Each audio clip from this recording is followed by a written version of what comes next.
Fire Guitar's back again. I just wanted to ask and answer the question from my last video of Ascendancy. And it's a very important question because your Ascendancy in PoE, especially PoE 2, but definitely in PoE 1 as well, basically defines a lot about your build. Your Ascendancy, in case you don't know anything about PoE 1, and if you're coming into PoE 2 with maybe like D4 perspective, you haven't played Last Epoch or PoE 1 before, I want to briefly explain this. Your Ascendancy, I'm going to explain this while we slowly scroll over the Ascendancy page here, compiled from Reddit. Your Ascendancy basically determines probably like 50 to 75% of most player strategies in PoE, as you can look up their builds on PoE Ninja. At least that's true for PoE 1.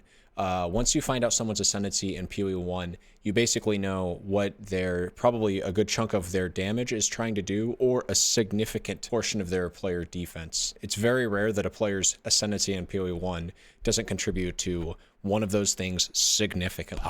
So your Ascendancy is super important. It's going to be super important in PoE 2. And I wanted to, because I now have that kind of explained to you, go over some Ascendancies. Well, I guess I should explain a real brief primer in case you haven't seen that last video, which I recommend you do, about what I'm trying to do. So in case you don't know what I'm trying to do, I am trying to do a summoning strategy in PoE 2 focused around the skeletal arsonists and their big kaboom ability. And the way that I think I'm going to leverage this does not have anything to do with the bog standard, what most people might expect for a summoning character to be doing in PoE 2 if you've seen the Ascendancies, which is the Infernalist. Here it is up close, Infernalist snapshot from what we know about their Ascendancy keystones. They have the demon form, they have the loyal hellhound, has some free damage reduction granted on that summon, which seems pretty nice, I can't lie to you.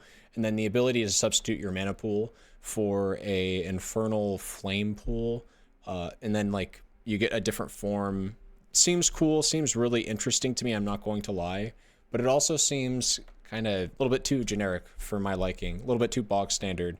I played the Last Epoch Lich that does something similar to this, and I'm looking for a different playstyle. So instead of going the Infernalist route, and after looking over the Blood Mage, I think I have that page pulled up, yeah. After looking over the Blood Mage and just realizing that none of these nodes really seem to my liking, I think I have settled on, and then looking over a good chunk of these other Ascendancies, I think I have actually settled on the Chronomancer. I was looking, as you can see here, at the what is it called? The Warbringer. Kind of looks interesting. If I was going to try to do something totem-oriented, I'd play with this more, but as we only have one confirmed totem skill gem, and to be fair, it is a melee meta skill gem, you can slot in supposedly, based off the gameplay footage we've seen, the one totem skill gem that we have seen seems to be able to take on the abilities of every or most melee skill gems that we have access to for our player character. So it kind of is every skill gem that's melee. So I'm interested in that. Don't get me wrong, I might screw around with that. Don't discount, like, I have plans for one character. That doesn't mean I'm not going to play other characters, of course. But for my first character, I don't think it's actually going to be this Warbringer, although it does seem interesting. Like I said, it's going to probably be the Chronomancer. I was also looking at, there's just no shot that I'm doing anything Titan related. Titan does seem like a rather tanky option. There's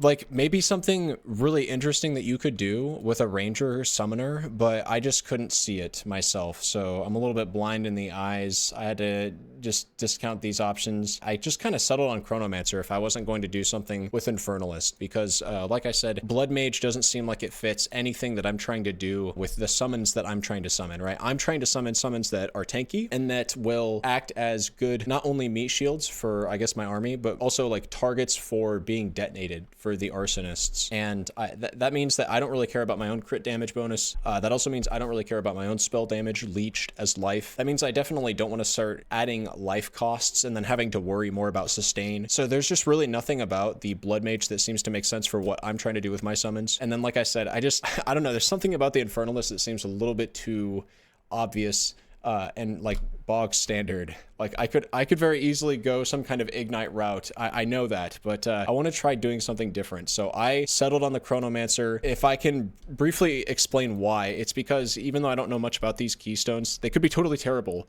but they actually kind of look the opposite. A stun or something that like roots things in place for my minions to just like straight up hit you for free. Something that gets me out of situations. I always like an escape. If my Ascendancy is going to give me an escape tool, I'm not going to like complain about that. And then I have something that resets my cooldowns. This Unbound Encore which I don't know. I might be screwing around with power charges and screwing around with empowered zombies. That's not off the table for me. So something that resets my cooldowns just sounds like it could be a powerful summoner tool. So Chronomancer is something that I think I'm settling on. I think I'm going to play around with it. We also don't know the extent of the other nodes, right? Like maybe they're going to come in the full release, but maybe they're going to actually just be things that we have access to that we haven't seen before, right? That'd be crazy if there's information about PoE 2 that we don't know and that I can't spoil because I don't have access to that information. If those nodes that you see that, like, I'm hovering over them with my mouse, I'm gonna even highlight them. I'm gonna scroll in here, like this, like if these are all like nodes, like things that you know, are not just the things that are highlighted here, if these are like other tools, I'm really interested to see how a summoner could potentially make use of them. So I've settled on Chronomancer. I'm going to be doing something with it. I'm definitely going to be taking advantage of the free stun though. That I think that's going to be the main thing that I leverage as a summoner. And then I don't know what the small nodes do, but gosh golly, I'm interested to find out. That's going to be my plan, though. So Chronomancer, Arsonists, Skeletal Arsonists with Brutes and Reavers. That's going to be my overall strategy as a summoner. It's going to be the first build I try. Maybe it's going to be complete crap and flop horribly, but that's just, I'm going to be going with that. I'm going to be leaning into that archetype. Hopefully it works out. GG's. And there you go.